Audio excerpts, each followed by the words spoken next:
बीड जिल्ह्यात एक गुन्हा दाखल झाला। तो होता पोक्सोचा आणि तो बी होता शिक्षकांवर। यामुळे बीड जिल्ह्यासह महाराष्ट्रामध्ये हादरा बसला आहे। कारण एका 17 वर्षाच्या विद्यार्थिनीचा विनयभंग गेल्या कित्येक दिवसांपासून संचालक आणि शिक्षक करत होते। यासाठीच आज बीडच्या शिवाजीनगर पोलीस ठाण्यामध्ये हा पोक्सोचा गुन्हा दाखल झालेला आहे। आणि त्यानंतर जे पालक असतील, सामाजिक कार्यकर्ते असतील, या ठिकाणी धरणे आंदोलन करताना पाहायला मिळतात। जर पाहायला गेलं तर माझ्या बाजूला तुम्ही पाहू शकतात की पोलीस यंत्रणा देखील मोठ्या प्रमाणात आलेले आहे। सामाजिक कार्यकर्ते या ठिकाणी मोठ्या प्रमाणात आलेले आहे। कारण हा गुन्हाच इतका गंभीर आहे की त्या गुन्ह्यामुळं या सगळ्या पालकांना या ठिकाणी यावं लागलं आहे। आणि यामुळंच आता या ठिकाणी ह्या पालकांचा नेमका रोष काय आहे हे देखील पाहणं गरजेचं आहे। या ठिकाणी अनेक पालक आपल्यासोबत आहेत। ताई, काय सांगाल? मोठा गंभीर गुन्हा या ठिकाणी दाखल झालेला आहे। यामध्ये विद्यार्थ्यांचं शिक्षण करावं की नाही करावं असा पालकांचा संभ्रम झालेला आहे। नेमकं काय तुमचं आता या सगळ्या गुन्ह्यावर काय तुमची प्रतिक्रिया आहे, काय सांगा? खरं तर खूप दुर्दैवाची बाब आहे की बीड शहरामध्ये अशा पद्धतीने अल्पवयीन मुलीवरती एक शिक्षण क्षेत्रामध्ये स्वतःचं नाव, अस्तित्व आणि पैसा कमवलेल्या व्यक्तींनी स्वतःचं एक स्थावर मालमत्ता असणाऱ्या व्यक्तीच्या क्लासेसमध्ये 17 वर्षीय मुलीवरती अशा प्रकारचा अत्याचार होतो।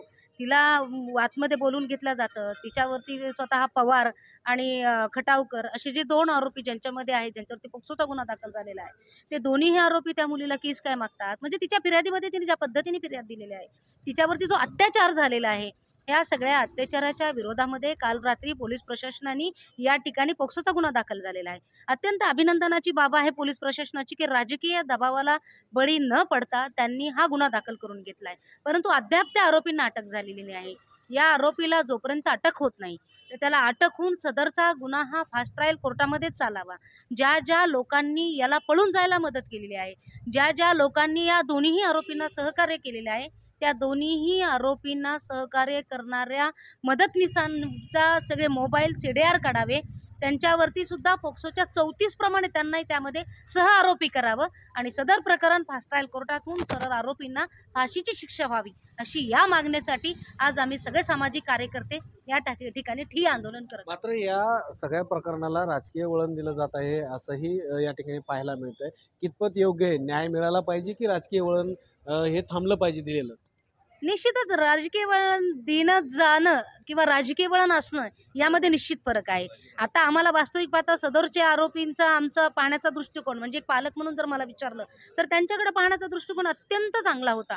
परंतु ज्यावेळेस ते राजकीय पुढाऱ्यांसोबत त्यांचे फोटो व्हायरल व्हायले, तर ते कुणाकुणासोबत आहे, ते कुणाकुणाचं काम करतात, या माध्यमातून जर विचार केला तर त्यांना कुठेतरी सपोर्ट निश्चितच आहे।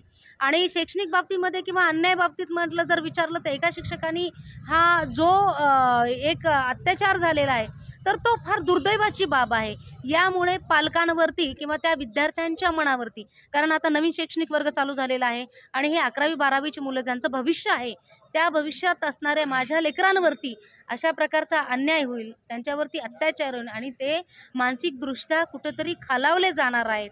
तर या सगळ्या गोष्टीचा परिणाम या समाजावर होईल आणि या समाजावर परिणाम जर चांगल्या पद्धतीचा करायचा असेल त्या आरोपीला अटक झाली पाहिजे।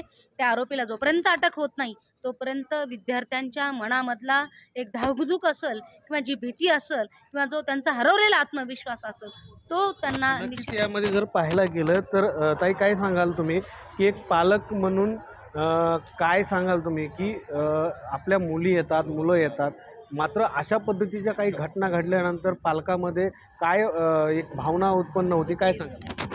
आपण जे शिक्षक आहेत त्यांना एक आपण असं समजतो की पालकांनंतर जो दुसरा आपला पालक आहे तो आपले गुरु असतात। जर गुरुनेच असं जर समजा मुलांसोबत केलं तर आपण विश्वास कोणावर ठेवायचा? आपण एक विश्वास मनात ठेवून आपण त्यांच्याकडे मुलांना शिकायला पाठवतो। मग हे जर कृत्य मुलींसोबत किंवा आपल्या पाल्यासोबत होत असेल तर अतिशय निंदनीय आहे आणि याविरुद्ध म्हणजे त्यांना कठोर कारवाई केली गेली पाहिजे। आणि ह्याचा जो कोणी आरोपी आहे त्याला खूप म्हणजे जेवढी म्हणजे शिक्षा देता येईल तेवढी शिक्षा देण्यात यावं। म्हणजे फाशीची शिक्षा दिली तरी खूप चांगलं आणि त्या मुलीला न्याय मिळाला पाहिजे। खरं तर पाहायला गेलं तर यामध्ये जे सुशिक्षित पालक आहेत त्यांचेही विद्यार्थी या ठिकाणी आहेत, मात्र जे शेती करतात, ज्यांच्याकडं गावाकडून या ठिकाणी शहरामध्ये शिक्षण करण्याची वेळ येते, अशी ही पालकं या ठिकाणी आहेत. काय सांगाल आई? मुलं गावातून शहरामध्ये शिकण्यासाठी येतात, शिक्षकांच्या भरोशावर हे शिक्षण करतात. मात्र तुमची काय भावना आहे, काय सांगा? आता आमची भावना तर हे बघा, आम्ही ऊस तोडून पैसे भरतो शिक्षकाच्या भरवशावर. तर ह्या शिक्षकांनी जर असे जर चाळे करीत राहिले तर मग आम्ही विश्वास कुणावर ठेवावा? आणि आमचे लेकरं ऊस तोडायचे बंद करून आम्ही समजा शिक्षणाला कसे पाठवावं? आम्ही ऊस तोडून 200 रुपये मजुरी करून किंवा आम्ही पोटाला आळा घालून 200 रुपये रोज करून आम्ही ह्यांचे पैशाच्या भरत्या करीतो.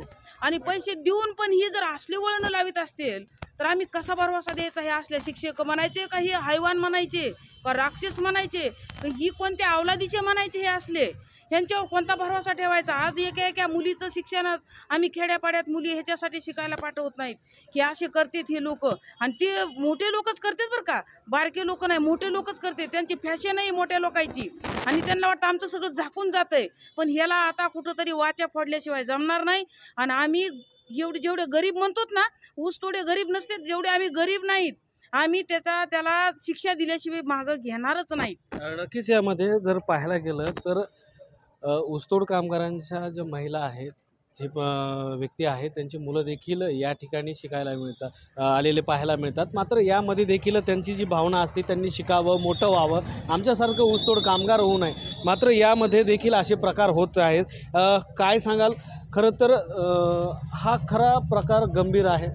यामध्ये जवळपास गुन्हा दाखल देखील झालेला आहे. मात्र काय तुमची अपेक्षा असेल एक पालक म्हणून, काय सांगाल?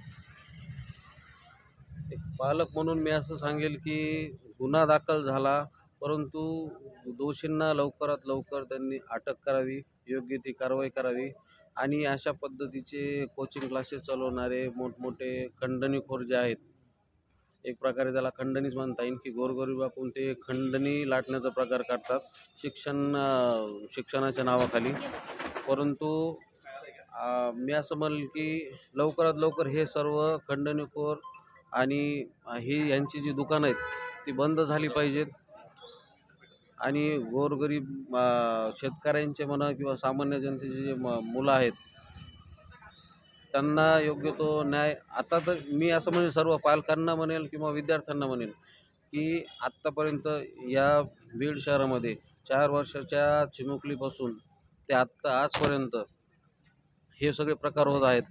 परंतु माझी हात जोडून विनंती आहे पालकांना की आता तरी जागृत व्हा आणि या प्रकरणामध्ये शेवटपर्यंत नक्कीच यामध्ये पालकांना जागृत होण्याचा संदेश देखील पालकच स्वतः देत आहेत.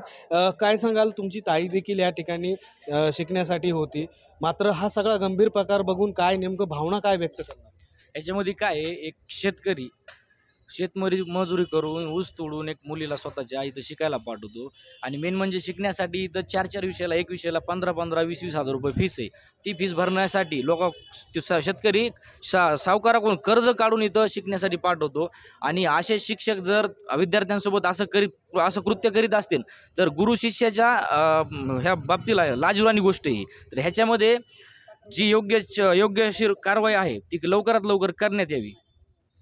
नक्कीच जर पाहायला गेलं तर एकंदरीत हा जरी प्रश्न गंभीर जरी असला तरी काही पालक जे विद्यार्थ्यांच्या शिक्षणाच्या बाबतीमध्ये जो सिक्युअरपणा घेण्याचा प्रयत्न करतात, मात्र त्यामध्ये विद्यार्थ्यावर जी दडपशाही करतात, त्यामुळं विद्यार्थ्यावर बाहेर होणारा अन्याय हा कधीही विद्यार्थी पालकांना सांगत नाही. मात्र असहाय्य झाल्यानंतर हा प्रकार उघडकीस येतो आणि यानंतर ह्या सगळ्या घटना ह्या सगळ्या जनमानसांसमोर येतात. मात्र यामध्ये आता नेमकं धडा घ्यायचा कोणी, या प्रकरणात नेमकं आता आरोपी अटक होणार का, हे देखील पाहणं गरजेचं आहे. महाराष्ट्र न्यूज टाईमसाठी रोहित दीक्षित, बीड.